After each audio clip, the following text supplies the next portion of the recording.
Last night, something happened that, well, based on the account we're looking at today, represents a really significant turn, maybe a major escalation. Absolutely. We're diving deep into a single source today, a video transcript actually, detailing what this document calls the largest wave of military attacks ever directed directly against Israeli territory. Right, directly. And the source is pretty specific, focusing on the events between Iran and Israel, June 15th into the morning of the 16th, 2025. That's the one.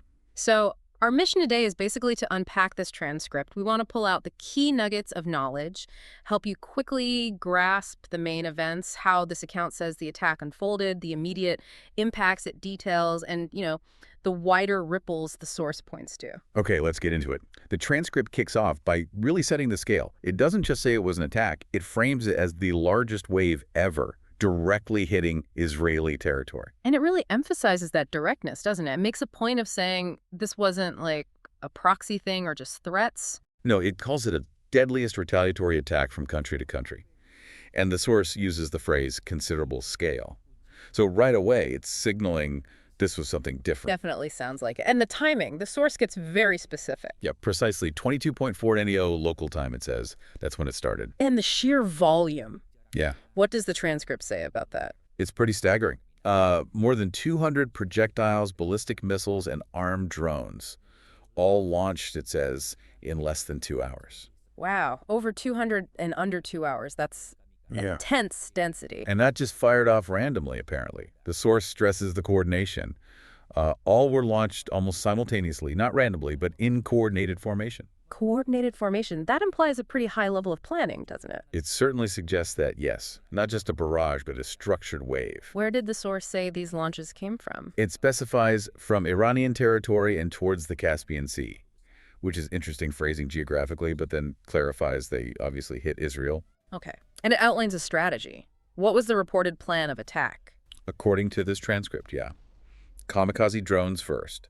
That was the opening move. Drones first. Why? What was the thinking there based on this source? The transcript claims they were aimed at radar points and defense system launchers. So the idea, as presented here, was to try and poke holes in Israel's air defenses before the main missile strike came in. Like trying to blind the defenses or at least disrupt them. Sort of a softening up phase, yeah. That's the implication. Makes sense. And the missiles themselves, did the source name specific types? It did. It mentioned Zolfagar, and Desful describes them as medium-range ballistic missiles. Also Fate 110, Zolfagar, and Dashful. And it highlighted something specific about them. Yes, things like modern navigation systems, but particularly high maneuverability in the terminal phase. That seemed important to the source. High maneuverability right at the end of their flight path. Why is that significant, according to this account? Well, the transcript links that directly to difficulty in interception. It says that feature, plus their reported hypersonic speed upon approach, makes them, and I'm quoting here, much more difficult to intercept, even by the most sophisticated systems. Ah, okay. So it's not just about being fast, it's about being unpredictable right when the defense system tries to lock on, harder to calculate where it's going to be. Exactly. The source implies this is a specific capability designed to challenge defenses. Which brings us to Israel's defense response. What systems does the transcript say were activated? It mentioned Iron Dome, David Sling, and Arrow 3, the multi-layered system, says they were all activated immediately. But even with all those systems up and running, the source suggests they struggled. It does. The main reason given in the transcript is that the wave of attacks was too large, just sheer volume. Overwhelmed by the number. Pretty much. The capacity was saturated, according to this account. And this connects back to those initial drones, right? The source reported some Iron Dome batteries were hit. Yeah, the transcript claims several Iron Dome batteries would have been temporarily disabled. So the thinking in the source is drones disable some defenses, which then makes it harder to stop the missiles that follow. That seems to be the connection the source is drawing, yes. That the initial drone wave successfully created some gaps, or at least reduced the overall defensive capability for what came next. It really highlights the potential limits, even for very advanced systems. The source mentions something about analysts saying this was a first for Iron Dome. It does. It quotes analysts saying this was the first time Iron Dome was reportedly forced to selectively choose its targets because there were just too many incoming threats at once. They had to prioritize. That's the implication. The source says operators even had to carefully choose which projectiles to block first. Imagine that kind of triage situation. You can't stop everything, so you have to decide what's the biggest immediate threat. A scenario defense planners must dread. Okay, shifting from the air battle. Hmm. What about the impacts on the ground? What does the source report hit? And what was the damage? The transcript provides some specifics. Haifa, for example. It mentions a strong explosion in the port area, apparently hitting a fuel storage tank. A fuel tank. Yeah, So critical infrastructure. right. And it caused a major fire in the industrial area there, according to the report. Any military sites mentioned. Yes, Ramat David Air Base. The source states 3 explosion points caused severe damage to hangars and logistics lines. So impacting operational stuff, what about civilian areas? Tel Aviv is mentioned. The source says 2 missiles managed to penetrate and cause structural damage in residential areas. And were there other disruptions? Power, transport? Yeah, the transcript notes power outages due to damage to distribution substations.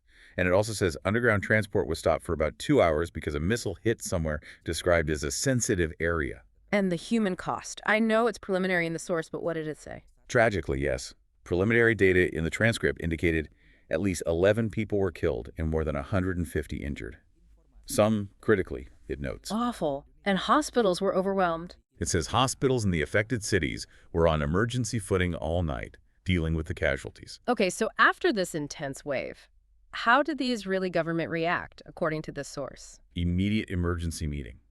The source says the Prime Minister convened the National Security Council right away. And any statement attributed to the PM. The transcript reports the PM calling it a direct act of war and unprovoked provocation. And there's this phrase that it will be left alone, which sounds a bit odd. Perhaps the translation thing in the source may be meaning won't go unanswered. Interesting phrasing. But the source also noted no immediate strike back on Iran. Correct. As of the time the transcript covers, which was the morning after, Israel hadn't launched a direct retaliation onto Iranian soil itself. Consultations were happening, though. Right, who are they talking to? The source points to consultations with Washington. And the reported U.S. stance. Full support for Israel, according to the transcript. And it even mentions the U.S. considering sending more defense systems to the eastern Mediterranean. Now, inside Israel, did the source mention any political fallout? Pressure on the government? It did. It notes growing domestic pressure.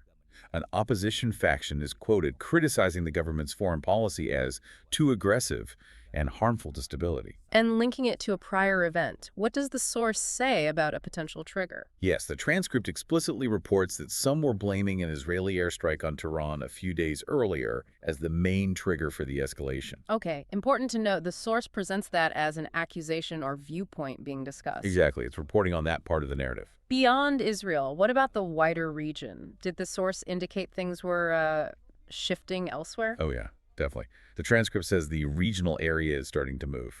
Describes it almost like dominoes starting to fall. Like who? What specifics does it give? Well, it reports Hezbollah in Lebanon raising maximum alert. Pro-Iran militias in Syria and Iraq were apparently consolidating forces. And Houthis in Yemen. They issued a statement, according to the source, supporting Iran, saying they were ready to open a new front in the Red Sea if the conflict escalated further. So Iranian allies and proxies mobilizing or showing support. What about, say, the Gulf states? The source mentions Saudi Arabia and the UAE calling for de-escalation, pushing for diplomacy. But with some internal pressure. Interestingly, yes. The transcript adds that they were reportedly facing rising domestic criticism for perceived silence or inaction. And other international players. Turkey, Qatar. Pushing for emergency peace talks, according to the source. And the big powers. Russia, China.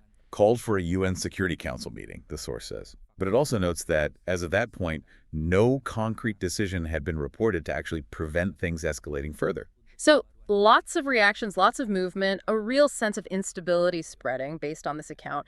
How does the source kind of sum up the bigger picture significance? What's the main takeaway from its analysis? The source's conclusion is pretty stark, really.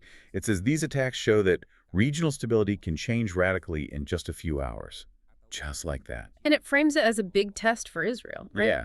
It suggests Israel, often feeling quite secure behind its defenses, is now facing the reality that even sophisticated systems have limits against a certain kind of attack large-scale, coordinated. And for Iran, what's the shift the source sees there? It sees this as Iran stepping out from behind the curtain, so to speak, moving beyond, primarily using proxies to showing its, quote, ready to openly enter the arena even with all the risks.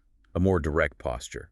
So this deep dive into just this one transcript, it really paints a picture of something unprecedented, at least according to the source. The directness, the scale, the way it reportedly challenged advanced defenses like Iron Dome. And the immediate ripple effect across the whole region. You see consultations, alerts, statements flying around almost instantly. The significance, as this particular source frames it, seems to be this potential for rapid fundamental shifts in how conflicts play out in the region.